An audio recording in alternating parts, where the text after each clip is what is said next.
Hi. We are continuing our read through of Clive Barker's A to Z's of Horror. This week is N is for Nightmare.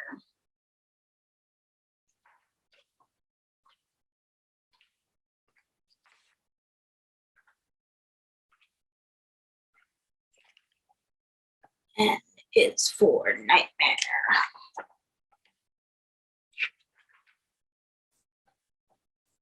We all have nightmares. Some of us, like Wes Craven, make films about them. The cinema lends itself to dreaming, says Craven. It is, in a sense, a dream itself. People go into a dark room, very much like a bedroom. They see phantasmic images that aren't really there on screen. It's part and parcel of dreams. Wes Craven was born in Cleveland, Ohio, to a working-class family. He showed an early interest in drawing 8mm films and music and began writing for his school's newspapers, including a regular comedy column. He continued his writing at Wheaton College, Illinois, and earned a BA in English. Offered a full scholarship, he continued his education at the Johns Hopkins Graduate Writing Seminar, studying under the Baltimore poet scholar Eliot Coleman, where he earned a master's in writing and philosophy. The same year, Craven married, started a family, and began teaching humanities, first at Westminster College in New Wilmington, Pennsylvania, then at Clarkson College in Potsdam, New York. When I was about 5 years old, we moved down to Brooklyn Heights, recalls his son, producer Jonathan Craven, with a wicked grin. I was kept in a closet for the majority of my childhood. That's the type of man my father was. He fed us scraps that were weeks old and threw them into the closet. We never had any light and were only allowed to look at outtakes from his films. While at Clarkson, Wes Craven bought a 16mm camera and began making amateur films. Within a year, he quit his teaching post and headed to New York, determined to break into the movies. He started out as a runner for trailer editing companies, says Jonathan Craven. He began by cutting trailers, and then he raised $70,000 to make a feature called Last House on the Left, 1972. It disgusted and repulsed many people who saw it because it was so close to reality and so graphic in its storytelling. It came out a couple of years before the Texas Chainsaw Massacre, 74, and those were the two films that established a new subgenre of horror films. You actually had the human side of horror as opposed to a monster in a boogeyman outfit. You finally saw what human beings are capable of. Side note, unlike the standard slice and dice, which implies that the only consequence of orgasm is violent death, A Nightmare on Elm Street lays the guilt not with the teenagers, but with their parents, whose vigilante past created the vengeful Freddy, Clive Barker. The fun about the Nightmare series is the wonderful game you keep playing with the audience, as no one is ever sure who's awake or who's dreaming. As a result, we delve deeper into Freddy's territory, making the fantasy deaths magical and far more interesting than the usual stalk and slash variety. Freddy Krueger is the Wicked Witch of the West for a new generation. He has become the psycho we all love to hate. Chuck Russell. Jonathan Craven was 7 when his father started making films, as he remembers. At first, I thought it was really cool that my dad made movies, but most of the people that I grew up with had no idea. He was not a big director. When I was a kid, my friends were not into horror films like Last House on the Left and later The Hills Have Eyes, 76. Those were a real cult horror following who were a bit older. It was an interesting concept to me that my father had become a filmmaker. I liked the idea. It wasn't until I was in college, my sophomore year, that A Nightmare on Elm Street came out and made him a commercial name. Made on a budget of just $1.5 million by a small Hollywood company named New Line Cinema, A Nightmare on Elm Street opened in 1984 with very little advance hype and was originally perceived by the critics and public alike as just another low-budget stalk and slash thriller. Whatever you do, don't fall asleep, warned the ads, and within a few days, word-of-mouth recommendation had sent the film's box office takings through the roof. One of the most interesting things that I ran across was a newspaper article about young men who were dying in their sleep after having severe nightmares, says Wes Craven. Not just any nightmares, but nightmares where they would tell their family, I've never had one like this before. It was totally different than anything before. The most extraordinary example was that of a young man who had such a nightmare, told his family, and decided to stay awake for as long as he could because he was convinced he was going to die if he slept again. Finally, he collapsed into sleep. His family carried him up to his room and everybody else went to bed. In the middle of the night, everybody was dreaming away when suddenly there were these horrible screams. They run back to his room and he is thrashing in his bed. They get to him and try to wake him up, but he falls still, dead. I thought that was so dramatic that I devised it into a movie situation where somebody is attacked in his sleep. That became the basis of A Nightmare on Elm Street, which generated 6 direct sequels in a billion-dollar industry just off 1 or 2 gripping newspaper articles. My father actually ended up moving out to Los Angeles while I grew up in New York, explains Jonathan Craven. At the beginning, he wanted just to have more flexibility as a director, but found himself writing scripts that people found very disturbing that came from somewhere within him. I think that if there's a family trait, it's that we're emotional, intuitive people who are also introspective.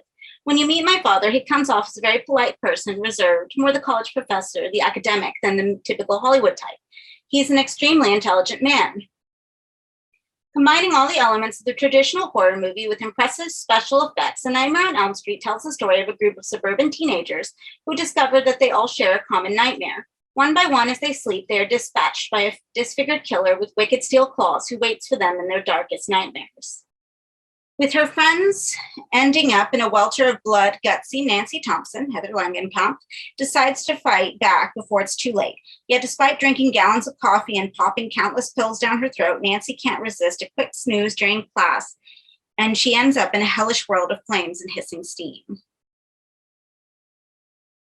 After barely escaping with her life, Nancy learns from her gin-soaked mother, Benny Blakely, and stalwart cop father, John Saxon, that the pizza-faced boogeyman plaguing her dreams is Fred Krueger, a real-life child killer who was finally hunted down and burned to death by a mob of vigilante parents, including Nancy's. Now Freddy has returned through the teenager's dreams to avenge himself of those parents who originally destroyed him. Finally realizing that she must rely on her own wits to survive, Nancy enters Krueger's boiler room of hell one last time to drag him into the waking world where he can be destroyed. I'm going to go back to the aside.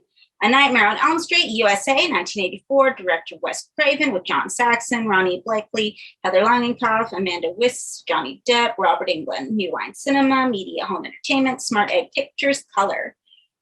Writer-director Craven's much imitated chiller about a psychopathic killer burned to death years ago who returns for revenge by murdering his killer's teenage offspring through their dreams.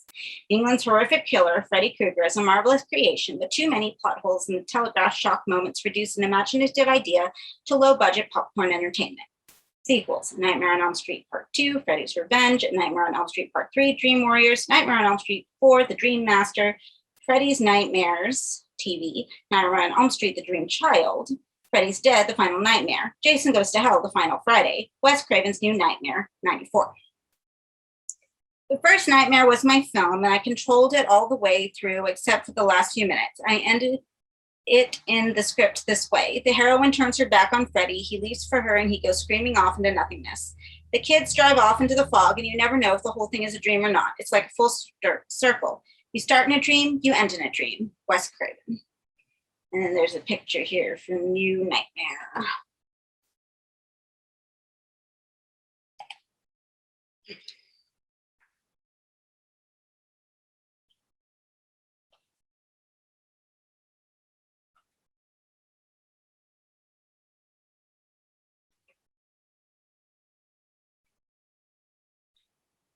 There's also a list of the films of Wes Craven.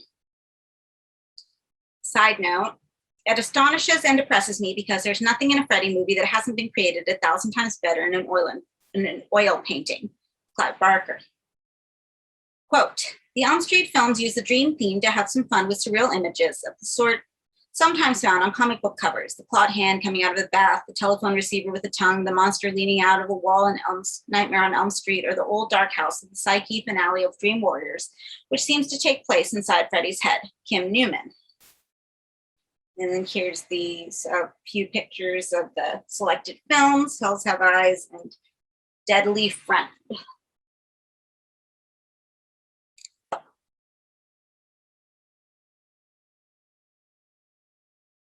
The film had been beset with problems during production. Lack of money, a short shooting schedule, and last-minute script changes all added to the writer-director's problems. But what made A Nightmare on Elm Street stand out from other horror movies was dream killer Freddy Krueger, the bastard son of 100 maniacs, memorably portrayed by actor Robert Englund. Audiences remembered the nightmarish figure of Freddy, his greasy red and black striped sweater, battered felt hat pulled down over his horribly burned features, and a right-hand glove fitted with razor-sharp blades. Freddy Krueger quickly became the moviegoer's quintessential boogeyman. Freddy is an entity that has been around for a very long time, explains Wes Craven. He stands for something ancient and probably goes back to the very roots of mankind. In each age, storytellers try to grab onto those elements that are mysterious and hidden and ineffable and give them shape and give them names. In my case, I called it Freddy. Originally, they wanted a very big man to play Freddy, reveals actor Robert Englund, and I don't think he was going to talk at all. I had hiatus between TV shows, and this was the only project that would fill the time for me. I also wanted to work with Wes Craven. I was breaking up with my wife when I went to meet Wes, and I was sort of a punk stage then. I had gel in my hair, penciled circles under my eyes. I just sat there staring at him. I guess I rang a bell or something because he went with me. Critics of the film called the film a high-octane shocker, a state-of-the-art horror film, and announced that it was destined for horror history. They were right. A Nightmare on Elm Street went on to gross an impressive $30 million. You have to remember that we make them for little or no money, Englund points out. We worked a hard 6 weeks on that first one. I had a day and a half off a week, which gave my skin a chance to breathe and heal from the makeup. Not surprisingly, New Line quickly decided to put a sequel into production, and A Nightmare on Elm Street Part 2, Freddy's Revenge, 85, reached the screen just over a year later. Wes Craven was missing from the sequel, as were the original cast members, except for Englund. Artistically, I think the first film was intact, whole film, and it makes the statement I started out to make, says Craven. I never intended to make a sequel. A lot of Freddy's humor was encouraged by Wes in Nightmare 1, according to Englund, but most of it hit the cutting room floor. They were a little wary of giving his creature a personality. However, Jack Shoulder, who did some editing on Nightmare 1, had directed Nightmare 2 and had seen some of the material and put a lot of the humor back into the sequel. Nightmare 2 is a very creepy, very kinky film, continues the actor. It reverses the first one. Instead of having a teenage girl in jeopardy, we have a bisexual male, and this factor is exploited by Freddy. There's a lot of stuff implied with the SM bar, stringing up the coach in the shower room in a bondage situation, and going to this boyfriend's house for protection. The two of them take their clothes off as much as possible. All that adolescent, mad teenage hormone stuff is explored, which of course Freddy is privy to. Freddy Krueger quickly became an unlikely cult figure. During the late 1980s, he was the screen monster, outstripping such rivals as Psycho's Norman Bates, the Texas Chainsaw Massacre's Leatherface, Halloween's Michael Myers, and Friday the 13th's hockey masked Jason. Teenagers dressed up for Freddy drag and midnight screenings, and American heavy metal rock group released a song entitled The Battle of Freddy Krueger. Young people in India saw him as the contemporary manifestation of a traditional evil spirit, and teenagers in the former Yugoslavia told Freddy jokes. They don't translate well, laughs Englund. Books and toys appeared, and he even had his own anthology TV show, Freddy's Nightmares. I just felt that Freddy was the paradigm of the threatening adult, explains Craven. Freddy stood for the savage side of male adulthood. He was the ultimate bad father. It's a sickness where youth is hated. Childhood and innocence are hated. From the very beginning, that's how I saw him. I don't play Freddy as evil incarnate, says Englund, although I believe that is what he is on a symbolic level. The evil has come home. Freddy is in the sins of the parents who visited in the children. Freddy is a child murderer, and that means he is killing innocence, killing the future. I don't play Freddy as a symbol. I play Freddy as a man who hates the future of youth. I use those things as an actor, and occasionally some of Freddy's predicament shows through. I don't want people to be sympathetic towards him, but I like the idea that he is out there thrashing around in a middle-class stronghold. Elm Street represents everything that is safe about suburban America, and Freddy enjoys taking revenge there because I don't think he was ever allowed to be a part of it. And we have a quote, I think there's something missing in American culture, and Nightmare on Elm Street fills that need. Robert Englund. Uniquely in the psycho field, Freddy Krueger is a monster with a personality to go with his trademarks. The actors who created the roles of Leatherface and Michael Myers and Jason haven't returned in the sequels, but only Englund could play Freddy. Kim Newman. And then there's a picture opposite A Nightmare on Elm Street Part 2.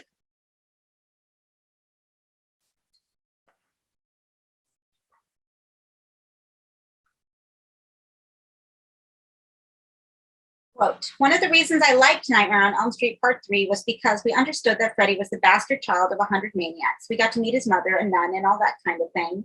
I like that texture. It's something that audiences have fun with, too, because you can fit bits in the plot together. Having said that, there have always got to be bits of that mystery that remain unfinished. Clive Barker.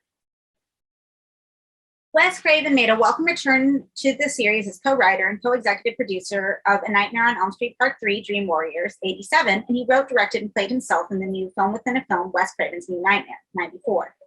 Now, in a sense, he's embraced by younger kids, explains Craven, and they can make fun of him. In a way, he's dangerous. In a way, he's a joke. It's probably safer to deal with him that way. In his first incarnation, he was just terrifying. Our films are not slashers, insists England, who has become firmly identified with the role of the deadly dream demon. They are much more surrealistic, much more stylized. They take place in a dream, not reality. And if you took the gore out of them, you'd still have an interesting gimmick. Horror has always been a part of our society, a fascination with abomination that we all have. The nightmare films are several rungs up in the revolutionary ladder in terms of the horror genre. I think horror films serve the same function as nightmares serve in the human condition, continues Craven. They are a vent for disturbing, very powerful and important thoughts. I think films process very powerful primal fears and trepidations. It's life and death, blood and guts, but people come out of it at the end. There's a sense of exhilaration. They survive. For the time being, at least, Freddy Krueger also looks set to survive and to continue stalking the dreams of unwary teenagers. With his claw-like hand tipped with glittering razors, he will turn dream into reality and reality into horrifying nightmare. Freddy enjoys his work, laughs Robert Englund, in that distinctive death rattle chuckle that has made him famous. His revenge is sweet. And then there's a picture, The Nightmare on Elm Street, The Dream Child. That is, N is for nightmare. I really like New Nightmare. I know that it's cheesy, but I think it's just so darn fun. But I have not seen the remake that I've heard so many awful things about. And sorry for the doggy crying. I have doggy. Wednesday, come here, babe. Let's see if she'll come over here. Come here, baby. Come here. Oh, okay. You can see her head. There we go. This is Doggy. She cries along. But it's okay. It's okay. She rescued puppy. And her name is Wednesday. Okay, say goodbye. Thank you for reading with me. I will see you next week. We're getting to the end. Have a good rest of your day. Bye.